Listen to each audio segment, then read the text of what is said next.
নির্ধারিত সময় পার হলেও ঘোষণা হয়নি বিসিবি নির্বাচনের কাউন্সিলর তালিকা। তফসিলের বরখেলাপ করে জমা রাখা হয়েছে ফারুক আহমেদের ফর্ম। একক সিদ্ধান্তে কাউন্সিলরশিপ জমার তারিখ বাড়ান বুলবুল। উনি সর্বময় ক্ষমতার অধিকারী হিসাবে এটা অ্যাপ্রুভ করে বাড়িয়ে দিয়েছে। এশিয়া কাপের সুপার ফোরে ভারত চ্যালেঞ্জ নিতে প্রস্তুত বাংলাদেশ। টিম ইন্ডিয়ার বিপক্ষে জয়ের লক্ষ্য টাইগারদের। মুস্তাফিজের প্রশংসা শেখ মেহেদীর। এবং আজ শুরু হচ্ছে federation cup football. Defending champion Bashundhara কিংসের সামনে ফর্টিস এফসি। কুমিল্লায় লিগ চ্যাম্পিয়ন মোহামেডানের প্রতিপক্ষ পুলিশ এফসি।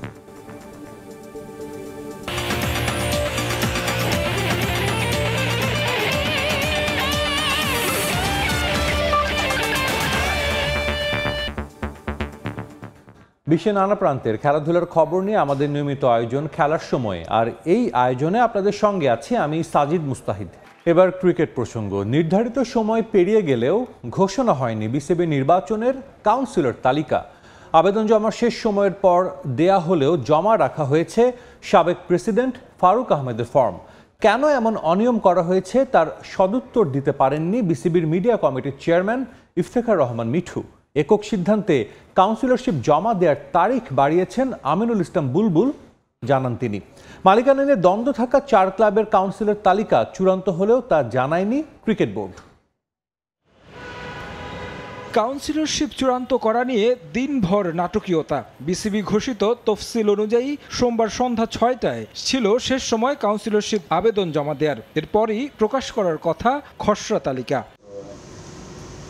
কাউন্সিলরশিপ চূড়ান্ত করা নিয়ে বোর্ড সভা হওয়ার কথা ছিল সন্ধ্যা 6টায়, যা পরবর্তীতে শুরু হয় রাত 9টায়। 2.5 ঘন্টা মিটিংয়ের পরও খসড়া তালিকা প্রকাশ করতে পারেনি বিসিবি, জানিয়ে কোনো সদুত্তর দিতে পারেনি বোর্ড। তালিকা প্রকাশ থেকে শুরু করে এই পুরো জিনিসটাই আসলে ইলেকশন কমিশন করবে। দায়িত্বটা ছিল, সে দায়িত্বটা সংবিধান অনুযায়ী আমাদের হলো কাউন্সিলরের চিঠিটা দেওয়া এবং তাদের কাছ থেকে এটা রিসিভ করে এটাকে ফরওয়ার্ড করে দেওয়া টু ইলেকশন কমিশন। ইলেকশন কমিশনের শিডিউল অনুযায়ী ওনারা এটা তালিকা প্রকাশ করবে। কাউন্সিলরশিপ আবেদন জমা দেওয়ার শেষ সময় সন্ধ্যা 6টা হলেও সাবেক বিসিবি সভাপতি ফারুক আহমেদ বিবাদমান 4 ক্লাবের একটির পক্ষ থেকে কাউন্সিলরশিপ আবেদন করেছেন রাত 9টায়। সময় পেরিয়ে গেলেও বোর্ড কি করে আবেদন জমা নিয়েছে তার মন গড়া ব্যাখ্যা দিলেন ইফতেখার মিঠু।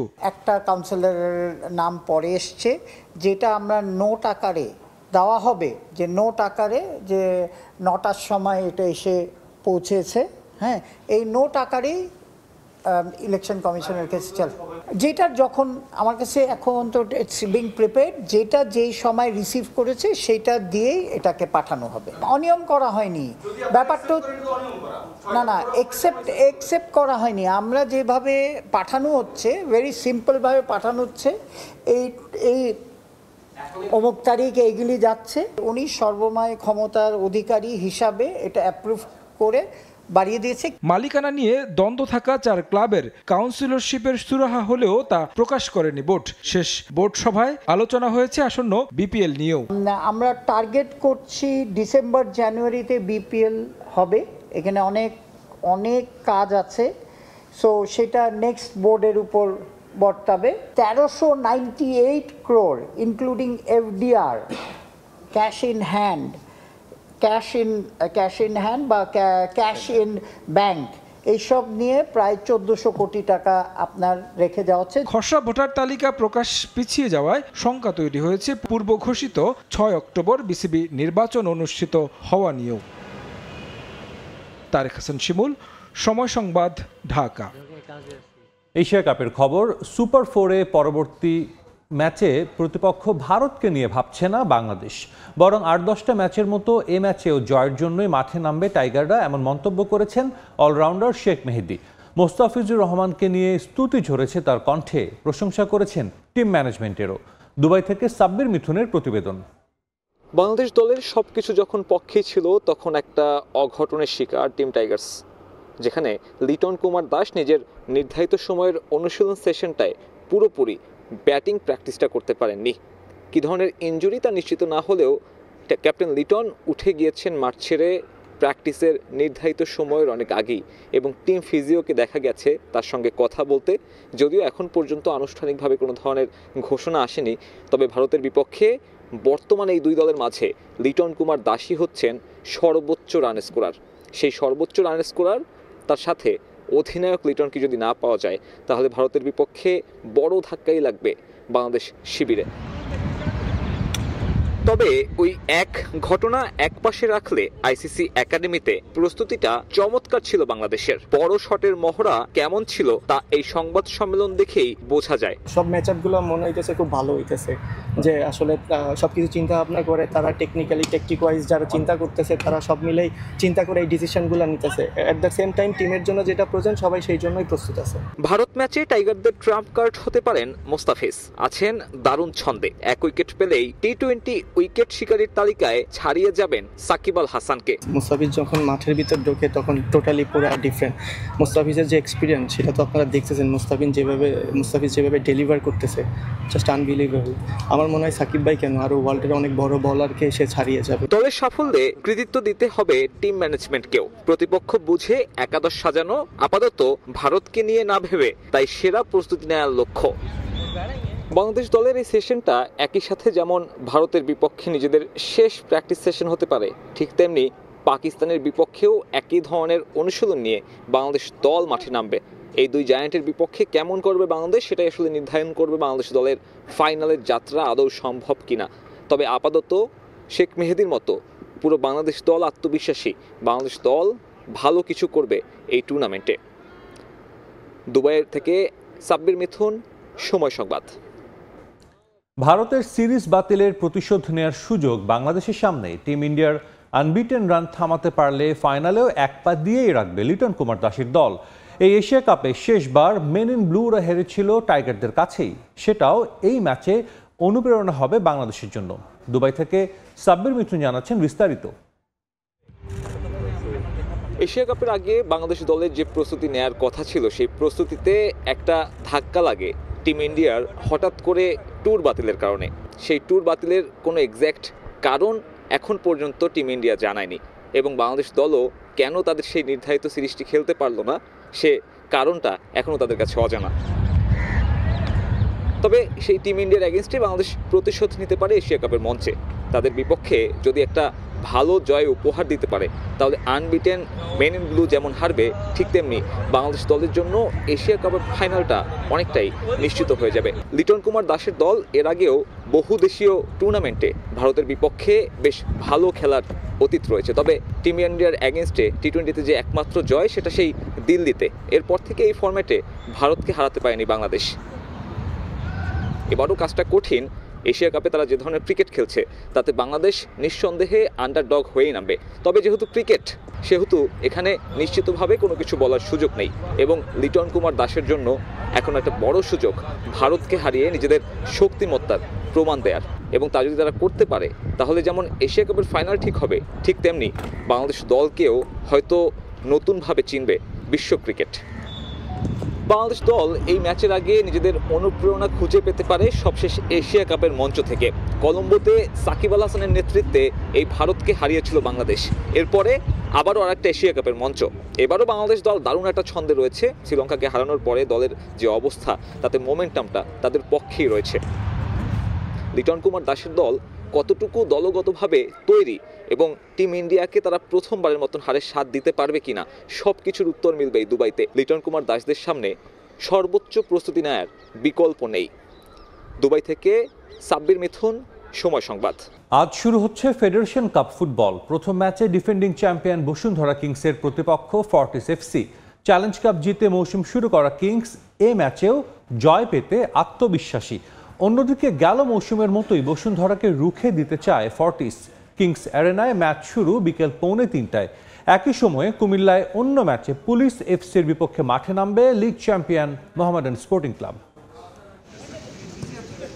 ফেডারেশন কাপে গেল মৌসুমটা যেখানে শেষ করেছিল বসুন্ধরা কিংস, ঠিক সেখান থেকেই শুরু করতে চায় ডিফেন্ডিং চ্যাম্পিয়নরা। শিরোপা ধরে রাখার মিশনে কিংসের প্রথম প্রতিপক্ষ ফর্টিস এফসি। নতুন মৌসুমে কিংস ডেরায় এসেছে বেশ কিছু পরিবর্তন। ম্যাচের আগে অনুশীলনে এদিন দলের নতুন সেন্সেশন কিউবা মিচেলের সঙ্গে কিংসের জার্সিতে দেখা যায় অনূর্ধ্ব-23 এশিয়ান কাপ বাছাইয়ে আলো ছড়ানো জায়ান আহমেদকে। যদিও ফেডারেশন কাপ কিংবা প্রিমিয়ার লিগে মধ্যবর্তী দল বদলের আগে কিংসের হয়ে খেলার সুযোগ নেই তার। 10 জনের দল নিয়েও চ্যালেঞ্জ কাপের শিরোপা দিয়ে দুর্দান্ত মৌসুম শুরু করা কিংস ফেডারেশন কাপের প্রথম ম্যাচেও জয় তুলে নিতে চায়। পুরনো ডোরিয়ালটনকে ফিরিয়ে আনার পাশাপাশি ইমানুয়েল সানডে ও টনি রাফায়েল আগুস্তোদের নিয়ে ভারসাম্যপূর্ণ কিংসের স্কোয়াড। সেই সঙ্গে দলটার শক্তির বড় জায়গা দেশি ফুটবলারদের সক্ষমতা। জয় ছাড়া কিছুই ভাবছেন না কিংস কোচ। এই ম্যাচে কিংস জার্সিতে অভিষেকের অপেক্ষা কিউবা মিচেল। আমাদের সামনে ফেডারেশন কাপ আছে, তো ওখানে যেটা কনফিডেন্সটা সামনে ম্যাচগুলোতে কাজ দেবে, কারণ সিজন ওপেনিং ম্যাচ ছিল, তো এই ম্যাচটা আমরা জিততে পারছি, তো আলহামদুলিল্লাহ। এবং এই ধারাটা আমরা সামনে যে টুর্নামেন্টগুলো আছে অব্যাহত রাখতে চাই। এবং আপনারা জানেন গতবার থেকে আমাদের টিম এবার অনেক শক্তিশালী, আগের থেকে অনেক, তো চেষ্টা করবো সামনে যে ট্রফি আছে জেতার জন্য।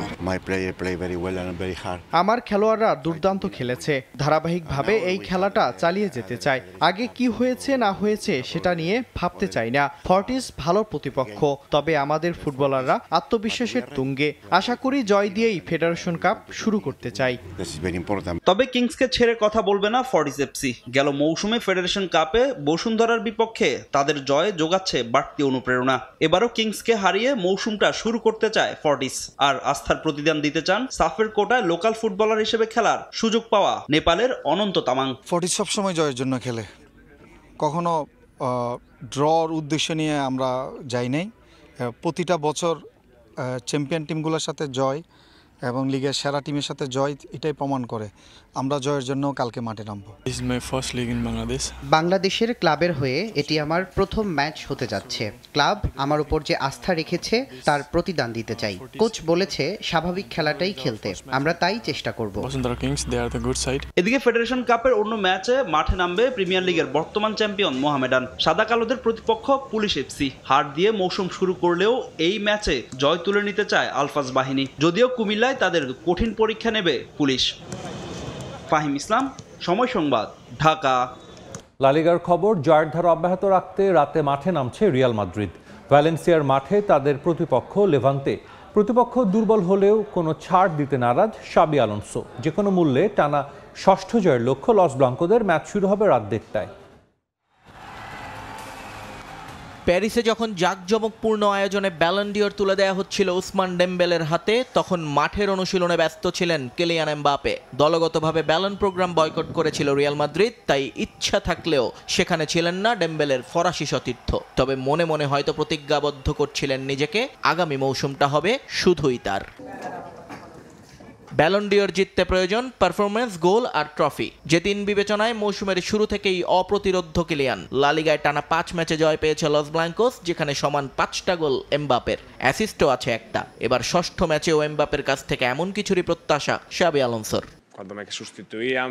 ব্যালন ডিওর নিয়ে ভাবার সময় কই, আমি এখন লেভান্তের জন্য কৌশল সাজাচ্ছি। ছেলেরা দারুণ ছন্দে আছে, এমবাপ্পে গোল পাচ্ছে, আমার জন্য এগুলো বেশি গুরুত্বপূর্ণ।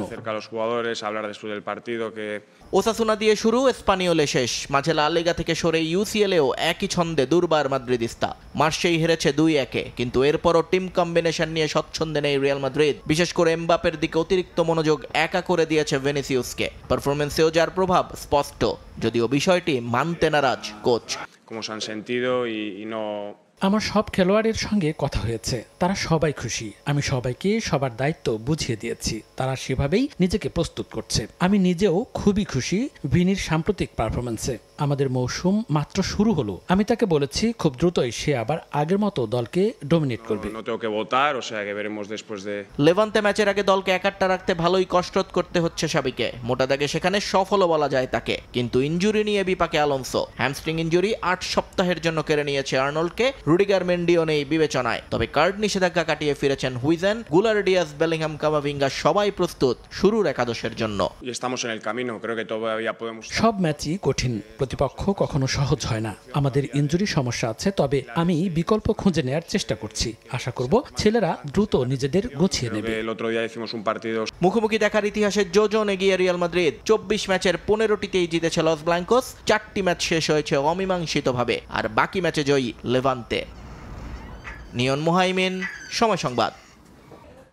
দীর্ঘ বিরতির পর চাঁদপুরে আবারও মাঠে গড়ালো জেলা প্রশাসক গোল্ড কাপ ফুটবল টুর্নামেন্ট। জাতীয় দল কিংবা বিদেশি নয়, জেলার উদীয়মান তরুণ খেলোয়াড়দের নিয়ে শুরু হয়েছে এই টুর্নামেন্ট। এতে আয়োজকদের সাধুবাদ জানিয়েছেন খেলোয়াড় ও ক্রীড়া সংগঠকরা। নাইমুল ইসলাম নীরবের ক্যামেরায় ফারুক আহমেদের রিপোর্ট। থেমে থেমে বৃষ্টি, তাই দিনের আবহাওয়া ছিল অনেকটা প্রতিকূল। এর মাঝেই ফুটবলে নতুন আশার আলো জাগিয়েছে। শুরু হলো চাঁদপুর জেলা প্রশাসক gold cup football tournament. Knockout পদ্ধতিতে জেলার 8টি উপজেলা এই টুর্নামেন্টে অংশ নিচ্ছে। টুর্নামেন্টের উদ্বোধনী ম্যাচে মুখোমুখি হয় ফরিদগঞ্জ উপজেলা ও মতলব দক্ষিণ উপজেলা একাদশ। ম্যাচের 10 মিনিটে এগিয়ে যায় মতলব দক্ষিণ একাদশ। এর 15 মিনিট পরই সেই গোল পরিশোধ করে ফরিদগঞ্জ উপজেলা। সমতায় শেষ হয় প্রথমার্ধ। দ্বিতীয়ার্ধে দু দলের খেলোয়াড়রাই মরিয়া হয়ে ওঠে লিডের জন্য। শেষ পর্যন্ত আরও এক গোল করে জয় তুলে নেয় ফরিদগঞ্জ উপজেলা একাদশ। আমরা আমাদের খেলাটা দিয়ে যদি ভালো কিছু করতে পারি, উপরে যাইতে পারি, এটা আমাদের জন্য সফলতা আর কি। আগে যেহেতু অনেক বাইরের থেকে প্লেয়ার নিয়ে খেলতো, বিদেশি প্লেয়ার খেলতো, এবার মতলব উপজেলা যারা আছে ভালো প্লেয়ার তারা আসছে। জেলা প্রশাসক কাপ এই প্রথমেই নিজস্ব খেলোয়াড় মানে নিজ নিজ উপজেলার খেলোয়াড়দের নিয়ে হচ্ছে। আমরা চাই ফুটবল মাঠে গড়াক, যদি ফুটবল মাঠে না গড়ায় তাহলে প্লেয়ার সৃষ্টি হবে না। এদিকে বাইরে থেকে খেলোয়াড় এনে নয়, ঘরের ছেলেরাই খেলছেন ফুটবল। এমন সুযোগ করে দেওয়ার জন্য আয়োজকদের ধন্যবাদ জানান ফুটবলার ও ক্রীড়া সংগঠকরা। অন্যদিকে চাঁদপুরে ফুটবলের ঐতিহ্য ফিরিয়ে আনতে এবং মানসম্মত খেলোয়াড় তৈরি করতেই এমন উদ্যোগ বলে জানান জেলা প্রশাসক। আমরা বিশ্বাস করি যে এই রকম টুর্নামেন্ট যদি আয়োজিত হয় রেগুলারলি, তাহলে এই জেলার যারা ফুটবলার হিসেবে ক্যারিয়ার করতে চায় তারা হয়তো ভালো করতে পারবে এবং ঢাকাতে বিভিন্ন ক্লাবের নজরে পড়বে এবং জাতীয় দলের নজরে পড়বে। উদ্বোধনী ম্যাচে সেরা খেলোয়াড় নির্বাচিত হন ফরিদগঞ্জ উপজেলা একাদশের তরিকুল ইসলাম। চাঁদপুর জেলা প্রশাসক গোল্ড কাপ ফুটবল টুর্নামেন্টে জেলার 8টি উপজেলা দল অংশ নিয়েছে। ফারুক আহমদ, সময় সংবাদ, চাঁদপুর। জার্মানির বার্লিনে 51তম আন্তর্জাতিক দূরপাল্লার ম্যারাথনে 42.2 কিলোমিটার দৌড়ালেন প্রবাসী বাংলাদেশি শিবশঙ্কর পাল। ম্যারাথনে 160টি দেশের 48,143 জন ক্রীড়াবিদ অংশগ্রহণ করেন। আর এই আসরে বাংলাদেশের পতাকা হাতে দূরপাল্লা দৌড়ে অংশ নেন এখন পর্যন্ত 137টি আন্তর্জাতিক দূরপাল্লার ম্যারাথনে অংশ নেয়া জার্মানিতে বসবাসরত বাংলাদেশি দৌড়বিদ শিবশঙ্কর পাল। বার্লিনের BMW আন্তর্জাতিক ম্যারাথনে এই রেকর্ড 8 বার অংশ নেন শিবশঙ্কর। 3.5 ঘন্টারও কম সময় নিয়ে ফিনিশিং লাইন শেষ করেন। ম্যারাথন শেষে জানান, বাংলাদেশের নাম এবং পতাকা তুলে ধরা সবসময় তার জন্য গর্বের। খেলার সময় শীর্ষ সংবাদগুলো জানিয়ে দিচ্ছে আরেকবার। এশিয়া কাপের সুপার 4-এ ভারত চ্যালেঞ্জ নিতে প্রস্তুত বাংলাদেশ। টিম ইন্ডিয়ার বিপক্ষে জয়ের লক্ষ্য টাইগারদের। মোস্তাফিজের প্রশংসায় শেখ মেহেদী। এবং আজ শুরু হচ্ছে federation cup football. Defending champion Bashundhara কিংসের সামনে Fortis FC. Comilla league champion মোহামেডানের প্রতিপক্ষ পুলিশ।